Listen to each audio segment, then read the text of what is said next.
still not subscribed to the Partition, you know, it's a lot of ways that you can do this besides watching all the content. But before we start, always remember, go to the channels link. Every show that we have, you can always see every show before everybody else see the show. But besides that, always remember, subscribe to the channel, hit that notification bell, put it on all. Until then, always remember, anything is possible. Thank you for choosing the Partition. Now let's get into the show. Anything is possible. Peace.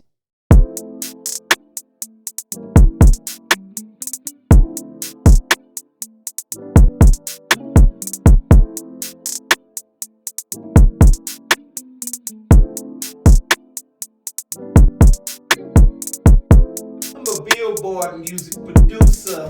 Billboard. There ain't no PCP money. Yeah.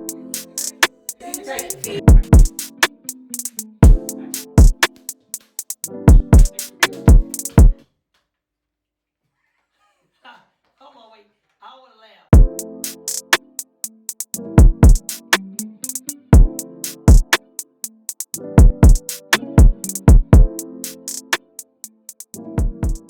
Welcome back to Choppin It Up with Lil Ron as we celebrate our third season of giving you guys exclusive content.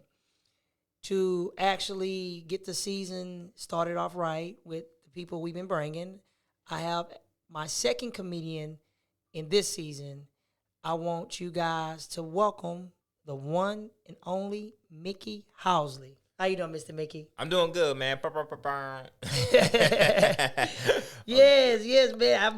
I'm glad I got you on here. Yeah. And I know you're a comedian. Yep. And you write too as well. Yep. Arthur, yep. Yeah, man, and the list goes on and on. But For what I want to do is everybody that comes on the show, I always want them to give like a brief summary of who they are to my fans so they can know who you are, because your fans apparently know who you are. Yeah, they should know. Can you introduce yourself to them and let them know what you do, and we're going to go from there? For sure. Mickey Housley here, comedian. I just made 13 years in the game. What? I first started in 2009 at this club that's now closed called the Laugh Stop. I thought I was funny. I was doing karaoke with my dad or whatnot. I thought karaoke was, not to sound sexist, but I thought it was for women. Yes. You know, but I...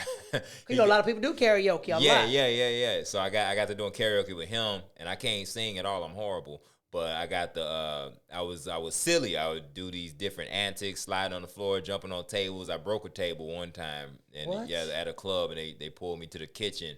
Anytime you get pulled to the kitchen and you're not the cook, something happens. Something happened. You finna wash dishes, or you finna get laid exactly, out? One or two. Exactly. They was like, yeah, you need to come up with some money or whatnot. Yes. So wash some dishes. Wash some dishes, yes. Right? And so I was doing karaoke, and that kind of gave me the stage presence that I needed to transition into comedy. Because like I said, I couldn't sing, but I was silly. I'm getting ovations, people laughing, and I was like, but you know, karaoke can only take you so far. So, you sure right. Because all you do is lip singing somebody's stuff. Exactly. I wonder why they don't have. This may sound crazy. Why they don't have comedy karaoke? They should. Because comedians love karaoke. Comedians are good at it. You know what I'm saying? Like I said, we can't sing, but we make up for it in other areas. In other areas, right? Well, you know, I had my first comedian last season was the guy Brady Bob. Yeah. Man, real funny guy, humble. Dude, yeah. And he sings though. He actually sings and everything, man. Right. And Brady Bob is actually in a movie with the guy named Bubba Dub that's finna get ready to come out called the K-Roll movie. Okay. So that right there, I'm K-roll, looking like for syrup? Yeah, like the K-Roll syrup. Like people be really? Yeah, they're supposed to be good. And it's a Houston shot movie, so we haven't seen like a real good movie from so you know you got Agony Life, Bosses Are All Bosses, and you have the Dirty Third. So it's a lot of good movies, but this supposed to be an actual good movie. And they had another movie that was shot in Houston called Gutter. Okay. In which they're finna do the Platinum movie as well too. Okay. But as being a comedian, you know, it's a lot of things I want to ask because every comedian is different. I got you.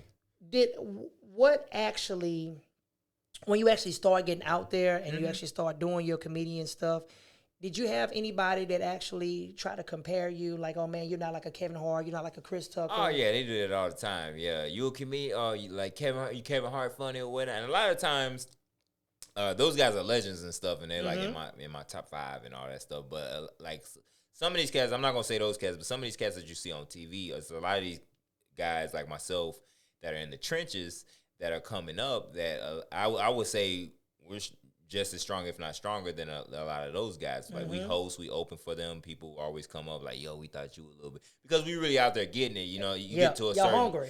We hungry. You get to a certain level, and then you start doing the movies and all that stuff. Your time is there you go divided or whatnot. You know what I'm saying? But people, to your point, people always come up to us like, "Yeah, are you?" Nah, I'm Mickey Housley funny. You know what I'm saying? I got my own chops. But for those asking, like yeah, I'm.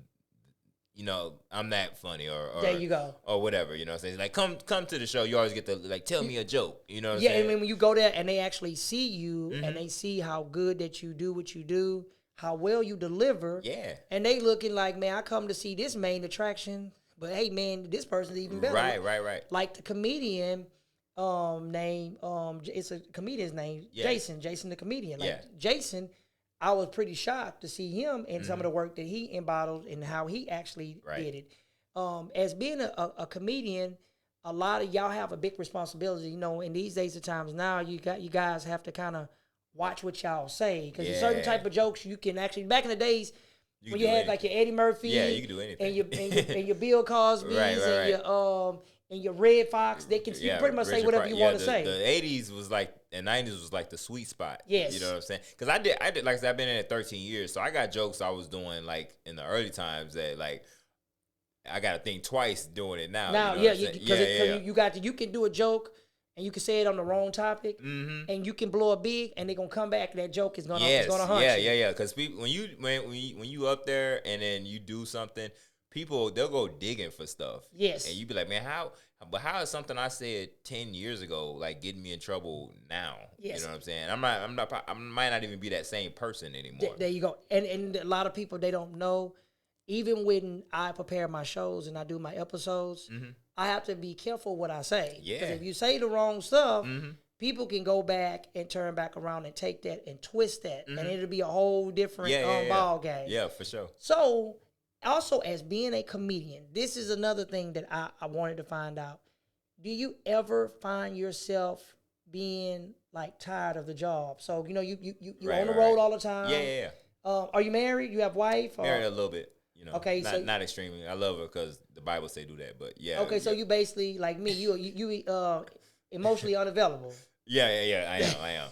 You know, it's tough as a comedian too because like I'm married and me and my wife got good things. She's actually a comedian too. Whoa, and, y'all a duo. We're a duo. We're a team. Like the Tyler Perry couple, like Brown and his wife. Yeah. They like a duo, husband and wife. Duo. Yeah, we're working on. So even though we're together, we've been separate, but we are working on.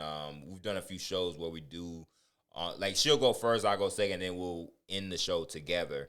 So that's been working. We do videos and things that are such like that people like. We'll see people in the streets. They be like, "Man, I like your videos," but they never like it or share it or nothing like that. But there you go. Yeah. I like that little me. Like, you like what I do? Why don't you share my video? Right. And people, they don't. If we support each other, it doesn't matter if you're white, you're black, you're Chinese. It doesn't Hispanic. It doesn't matter if we share and put everybody material. We quick to share somebody getting beat up. Right. That go viral quick. That'll go viral real quick. Yeah. If you was on the stage, like the comedian I saw, he said a joke about a dude. The dude actually got up. Yeah. And actually hit the dude. Right. In the club. You know, as being a comedian, I never understood, why do y'all attack that person on the front row? Is it not safe for a person? You know the guy that is on the front row, he always get it, especially if you in there. He right there. He a target. You sit up front. But you know what? People, because people be real afraid of sitting up front. I am. I won't do it. I will not do it, man. If nothing in the world, I'm like, nah, I'd rather give me a seat, put me in the back. Oh, no, we got something in the front. No. Yeah. But I've been there, you know, Donnell Rollins from the... yes, I know Donnell Rollins. Yeah. Dave Chappelle dude. Yeah. So he was in Houston. Respiration checks. Yeah. He was in Houston. He had a show, and it was a light crowd that night. And so the comedians get in free at the Improv. So they tell me, they like, yo, Mickey, we need you to sit up front. And I'm like, all right, cool. This dude roasted me. I'm in the crowd. I'm young. He don't know I'm a comedian, man. He roasted me. He's like, who's this little African cat up here eating the hell out these French fries, man. You ain't had a meal, man. We got to send him some money back to Africa or whatnot. He just was roasting me the whole. I was like, and I'm a comedian. I was like, okay, I get why people don't like to sit up front. Mm-hmm. So I remember God bless his soul. Mm-hmm. Charlie Murphy. Every time I think about it, man, I actually was blessed to see Charlie Murphy before he passed at the Improv, to be exact, right here, in Houston, when they was actually in the process of making. It's a TV show called Black Jesus. Okay, yeah. They was in the process of getting ready to make that next season because they had stopped for a while. Mm-hmm. And man, if I tell you, a wonderful show I actually attend. Mm-hmm. That was a show that was out of this world. Okay. I love that show. Yeah. And those comedians that don't get that spotlight, like a Kevin Hart, right, and they don't get it like a Chris Tucker, mm-hmm, like a Martin Lawrence. Mm-hmm. I look at Dave Chappelle. I look in the beginning how Dave Chappelle was basically just a supporting actor in all of these movies. Yep. Watch him on Blue Street. Yeah, I remember that. And all of a sudden, he is the dog. Yeah. He is the top dog. Yeah, he the top dog. I think he my personal favorite right now. I think he the GOAT right now. Oh, yeah, man, Dave Chappelle. People don't pay attention to what he say, but Dave Chappelle say some nice, funny stuff, but he actually speaks facts. He speak reality. Straight up. Yeah, you can't take that from him. I was just talking to my buddies the other day about the Dave Chappelle episode when he was talking about the Tupac. Mm-hmm. When he said he go in the club and he said, I wrote this song a long time ago. Yeah, that's funny. That's classic. Yes, man. I was like, man, I was telling my buddy, I said, 1994. Yeah, 94. I like the part he say, it must be that doo-doo. Yeah. Yes, man. So, do you actually have any personal, like, stand-up comedy shows that you personally have yourself? Personally, that's actually coming out? Or are you in the process actually doing? Yeah, so I'm working on an album. And maybe you could help me come up with the title too, because I'm at a cross between two titles or whatnot. So what I'm doing is it's gonna be, I'm putting it out there on Spotify and Apple Music and iTunes. But I want to get all my COVID material out the way because every comedian got COVID material. They got I can give you a perfect, if you want to. Hey, I'm gonna give it to you here first. Okay, go ahead. First, for sakes of Kato, you said COVID. Go ahead, yeah. Then you can name it COVID 69. Hey man, okay. Hey, I'm telling you that'll be like, man, 69 ways I can hit you with different material, man. Right. They looking like, oh wow. I like that. Yeah, last time I seen a nice comedy album besides Dolomite, people forget about Richard Pryor. Right. Oh yeah. Richard Pryor had a whole bunch of comedy CDs that dropped back to back. Red Fox had a bunch of them. Yeah. I was watching one of my favorites. I watched just the other day again. Brown Paper Bag. Okay. I was just watching that special. I still think Harlem Nights is a classic. Look at all of those comedians in that one little circle. I got a confession about that though. I won my large part of my life without watching that all the way through, like the full movie. And I would get now. So I got two sins against me for that. One, I'm black. You can't be black and not be up on your Harlem Nights. Then you can't be a comedian and not be up on your Harlem Nights. So not too long ago, I was like, you know what? Let me sit down and watch this movie from front to back. And I'm like, not only is this much funny, it's like a good movie. It is. And it got like, and Richard Pryor, he played his role so good. And it got Red Fox in there. Yes. Tommy from Martin and Della Reese and just the list go on. Robin Harris. You know. And speaking of Robin Harris. Mm-hmm. God rest his soul, if he never would have passed. Oh, yeah. He would have been just as bigger. Mm-hmm. Just as bigger. I love Bernie Mac to the fullest, but he would just been just as bigger. Yeah. He still is always a classic comedian. Baby Kids is timeless, oh, yeah, it's man. Timeless. You can't take that. Yeah. I think Bernie Mac, because I was listening to Bernie Mac like not too long ago, and my wife loves Bernie Mac, and I'm like, you could tell he got a lot of his influence from Robin Harris. Yes. Yeah. If you're a comedian and you coming up and you can't if you don't have some type of rub off from the person that came before you, then I don't think, because you have to get that spark. Somebody had to put that spark in you to make you want to do it. It comes from somewhere, for sure. They have to actually make you do it. And you know what it is, man? A lot of people, because we get like people in general, but definitely artists, like we get caught up in wanting to be like, original and all that stuff, and definitely like be original, but you got to learn from somewhere. We all get our ideas from somewhere. Somebody. Yeah, you know what I'm saying? It might not even be in your same field, but you getting it from somewhere. Something's gonna inspire you. And when I learned, so the people I listen to, like Dion Cole is one that that I like a lot, and I don't think he gets like a lot of. I like Armand's J. Arnett, my Arnett dad, J. he's I my like dad's him. favorite. Man, Yeah. I like it when he do it with them legs when he makes that walk, man. That dude has me rolling. Yeah, he's my dad's favorite. My dad would tell me, like, my dad would come to my shows and be like, man, you was good, son, but you need to be more like Arnett J. You need to do more. Man, like, that dude is actually really, really good. Yeah. Now, we get to the segment where we call Leon's Top 5. Okay. So what Leon was a cousin of mine last year. He actually passed away. He was an 18-wheeler driver. He got in a horrible accident, and he sacrificed his life. So, tell me your top 5 artists: rap, R&B, gospel, whatever you wanted, country, jazz, blues, whatever you wanted to be. Who is your top 5? Man, this is a good question, man. I watch like podcasts and they ask that question. So I'm gonna go. I gotta go Houston. I get a lot of flack for this. Okay.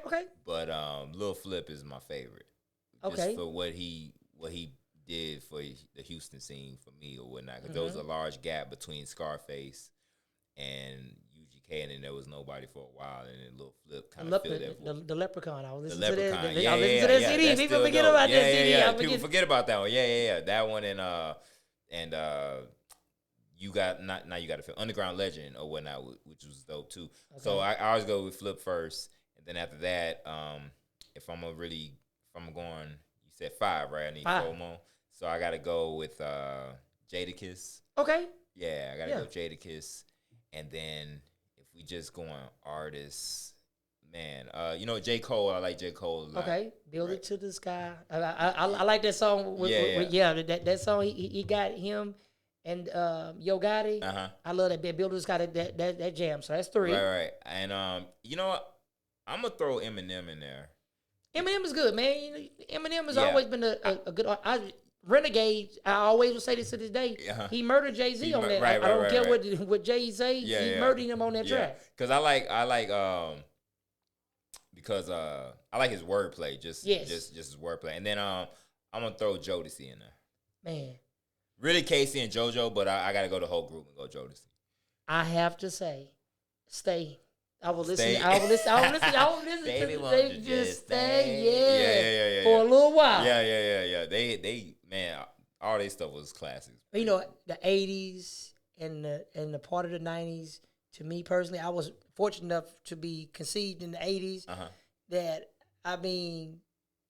I knew that era was actually good. Yeah. I wish that the children now can go back and see that era because that era was actually good when your parents was watching the comedy movies. Right. Go get your butt in that room while these grown folks in here, and you have to you actually watching it, but you're not watching it because you can actually hear it from the door. Turn that music on while we up in there, so we can just hear everything that's going on. That was a good era. And you know what's funny? People will say, like, because I had this conversation with my boy, he'd be like, man, is it that the music ain't good or that we just getting older? And I think it's a bit both, but I think the music was legit better. I don't think it's just us hating because we older. I think the music was better. Legit better. It was a little bit more original.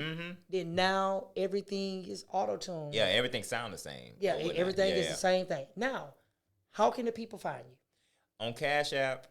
At I like that. Okay, on Cash App, you can find me. Okay, you can find me on Zelle. Yeah. Look, I just had a birthday too, so but anyways, Mickey Housley on everything on Instagram, Facebook, on TikTok. I'm Mickey Ticky. Okay. But Hey, when you said Mickey Ticky, I'm thinking about Dave Chappelle. Mickey Freaky. Yeah, right. Remember the dude with Prince? Yeah. People be calling me that. They be like Mickey Freaky, Mickey Ficky. You know what I'm saying? Yes. But yeah, the book Chronicles of a Stand-Up Guy is on Amazon, and it's a super easy read. I think the biggest word is like stage or something like that. Okay.